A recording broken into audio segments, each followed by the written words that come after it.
Jelajahi cara baru mendapatkan informasi. Download Metro TV Extend sekarang.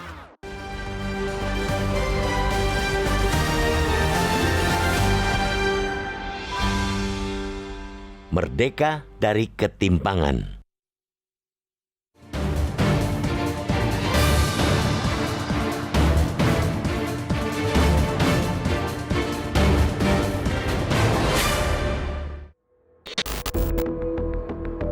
Laporan Bank Dunia pada 1 Juli 2023 lalu seakan jadi kado ulang tahun bagi rakyat Indonesia yang pada hari ini tengah merayakan Hari Kemerdekaan ke-78.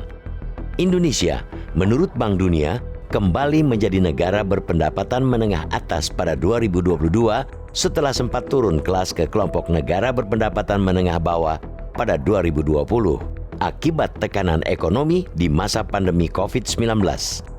Bank Dunia juga mengapresiasi keberhasilan Indonesia yang berhasil mempertahankan tren pemulihan sepanjang 2022 dengan produk domestik bruto real yang meningkat, yakni 5,3%. Pertumbuhan ekonomi 5,3% itu yang kemudian mengerek pendapatan per kapita Indonesia dari 4.170 US dollar pada 2021 menjadi 4.580 US dollar di 2022. Pemulihan ekonomi yang cepat dan kuat telah membawa Indonesia naik kelas, masuk kembali ke dalam kelompok negara berpendapatan menengah atas di tahun 2022, ucap Presiden Joko Widodo. Dalam penyampaian keterangan pemerintah atas rancangan Undang-Undang APBN tahun anggaran 2024 beserta nota keuangannya pada rapat paripurna DPR kemarin. Namun, di balik pertumbuhan ekonomi yang cukup impresif, ketimpangan ekonomi mencuat. Pertengahan Juli lalu, Badan Pusat Statistik atau BPS baru saja melaporkan makin timpangnya pendapatan atau kekayaan masyarakat. Menggunakan rasio Gini, ketimpangan kekayaan naik pada Maret 2023 menjadi 0,388 dari 0,381 pada September 2022. Simpelnya, dalam 6 bulan, jumlah yang makin kaya atau yang miskin makin miskin bertambah, yang ditunjukkan oleh melebar rasio Gini 0,007 poin. Dengan gamblang BPS memerinci berdasarkan wilayah, rasio Gini di perkotaan lebih tinggi dibanding perdesaan, masing-masing di level 0,409 poin dan 0,313 poin. Rasio Gini di pedesaan pada Maret 2023 justru tercatat konstan jika dibandingkan September 2022. Sementara rasio Gini di perkotaan menunjukkan perkembangan yang lebih fluktuatif. Nilai rasio Gini pada September 2019 tercatat di level 0,391, kemudian menyentuh nilai tertingginya pada Maret 2023. Meski demikian, dengan bahasa halus, BPS menyebut ketimpangan yang terjadi di perkotaan tergolong pada kategori sedang, sementara ketimpangan di perdesaan tergolong rendah, sembari mengacu pada kriteria yang dibuat Bank Dunia. Pertanyaannya, siapa yang menikmati naiknya pendapatan itu? Jangan-jangan jumlah orangnya hanya segelintir, tapi nilainya bikin tajir melintir. Lembaga pemeringkat Forbes setiap tahunnya melaporkan daftar orang kaya di Indonesia. Laporan itu memunculkan candaan satir masyarakat. Duit 100 juta rakyat Indonesia masih kalah dengan 4 orang terkaya di tanah air. Bisa jadi benar candaan itu, bisa pula salah.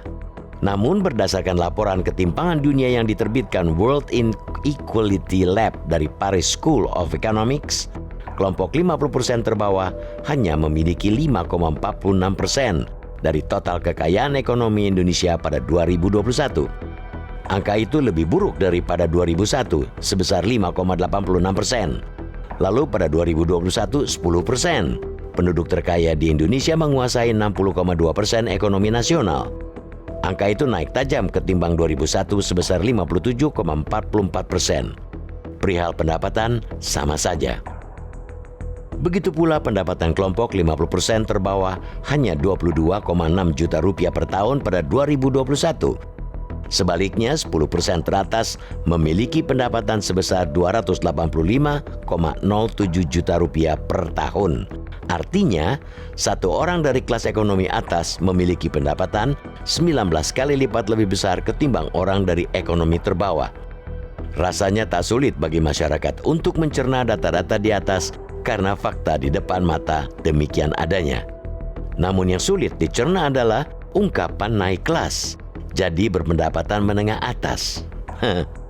Jika mengacu pada upah minimum provinsi atau UMP DKI Jakarta yang merupakan UMP tertinggi saat ini, upah Rp4.900.798, buat gampangnya genapkan jadi Rp5 juta per bulan.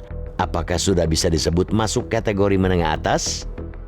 Jika dipotong buat bayar kontrakan Rp1 juta, lalu ongkos dan makan di tempat kerja Rp1 juta, sisa Rp3 juta untuk kebutuhan makan sehari-hari dan anak sekolah, apakah dikategorikan menengah atas? Ada baiknya pemerintah kembali merujuk pada tujuan bernegara yang dirumuskan para pendiri bangsa ini. Salah satunya memajukan kesejahteraan umum, sebagaimana tertuang pada alinea keempat pembukaan Undang-Undang Dasar 1945. Kesejahteraan umum yang dijabarkan secara rinci oleh pasal-pasal di Undang-Undang Dasar 1945 itu mencakup sandang, pangan, papan, termasuk kesejahteraan lahir dan batin. Ada baiknya pula pemerintah menyelami kembali substansi sila kelima Pancasila, keadilan sosial bagi seluruh rakyat Indonesia. Di situ ditekankan seluruh rakyat Indonesia berhak mendapatkan keadilan, baik dalam hukum, ekonomi, politik, dan kebudayaan, sehingga terciptanya masyarakat yang adil dan makmur. Dirgahayu ke-78 Republik Indonesia, panjang umur Indonesiaku.